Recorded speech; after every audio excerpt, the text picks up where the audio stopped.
دعا کرو کہ کوئی ادا پسند آ جائے اللہ کریم کو، مول بڑھ جائے گا،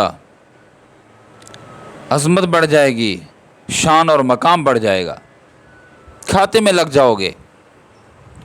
ادا ایسی رکھو کہ رب کو وہ ادا پسند آ جائے۔ دنیا والے بھی کوئی نہ کوئی ادائیں رکھتے ہیں کہ ہم لوگوں کے ہاں متاثر کن شخصیت بن جائیں، اثر رکھنے والی شخصیت بن جائیں، تو تم میرے مولا کے لیے ایسی ادا رکھو کہ وہ ادا اللہ کو پسند آ جائے، کام بن جائے گا۔ حضرت حسن بن علی المرتضیٰ رضی اللہ عنہما، حضرت حسن بن علی، ان کے بارے میں آتا ہے یہ گزرے ایک ایسی جگہ سے جو ایک باغ تھا اور اس کو احاطہ لگا ہوا تھا، دیوار لگی ہوئی تھی، محفوظ ترین باغ۔ آپ جب وہاں سے گزرے تو آپ کو دروازے کے ساتھ ایک شخص نوجوان تھا وہ دکھائی دیا، اس حالت کے اندر کہ اس کے سامنے ایک کتا بیٹھا ہوا ہے اور یہ نوجوان، حبشی نوجوان، یہ کھانا کھا رہا ہے، روٹی کھا رہا ہے، اور اس کا طریقہ یہ ہے روٹی کھانے کا کہ ایک لقمہ وہ خود لیتا ہے اور دوسرا لقمہ کتے کو ڈالتا ہے۔ آپ دیکھتے رہے، روٹی ختم، اس نوجوان حبشی نے برابر سرابر کیا، تقسیم کی، ایک لقمہ خود کھاتا ہے، اتنا لقمہ کتے کو دیتا ہے، پھر خود کھاتا ہے، پھر کتے کو دیتا ہے۔ آپ نے جب یہ ماجرا دیکھا تو کتے کو کھانے کے بعد اور اس کے کھانے کے بعد آپ نے فرمایا یہ کیا ماجرا ہے کہ وہ ایک جانور ہے اور تو ایک انسان ہے، تقسیم برابر کی، یہ کیا؟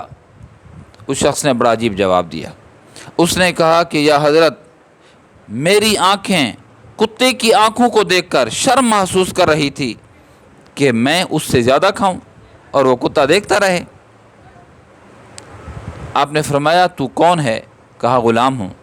کس کا غلام ہے؟ کہا ابان ابن عثمان کا۔ اور یہ باغ کس کا ہے؟ کہا یہ بھی اسی کا ہے۔ حضرت حسن بن علی نے قسم دی اس نوجوان کو کہ تو نہیں ہلنا یہاں سے جب تک کہ میں واپس نہ آؤں۔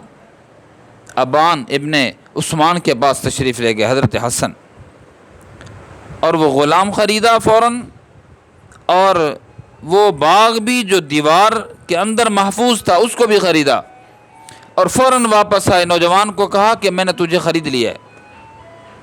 کھڑا ہو گیا وہ، کہا کہ حضرت اللہ اس کے رسول کے بعد آپ کی اطاعت اور فرما برداری مجھ پر واجب ہے۔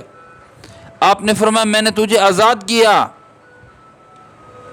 آزاد کر دیا تجھے، اور یہ جو باغ جس میں تو بیٹھا ہوا ہے یہ باغ بھی تجھے ہبہ کر دیا ہے۔ ایک ادا پسند آئی انہیں، ایک ادائے عاشقانہ، ایک ادا پسند آ گئی کہ بندہ منصف مزاج ہے، خود بھی کھا رہا ہے، اتنا کتے کو بھی کھلا رہا ہے، بس دل میں، حضرت حسن کے دل میں یہ بات لگی، پسند آئی، اور یہی ایک ادا اس غلام کی، اس کی آزادی کا سبب بن گیا۔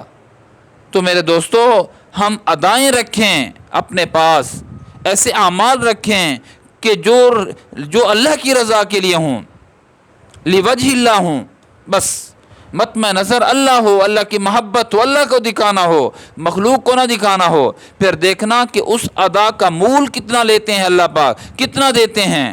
میرے دوستو، جنت سے کم ادا تمہاری ادا کا مول اللہ نہیں لگائیں گے، جنت بھی ہوگی اور اس کی رضا بھی ہوگی۔ ایسے اعمال، ایسی ادائیں اپنی زندگی میں سنبھال کے رکھیں، قیمتی بن جاؤ گے۔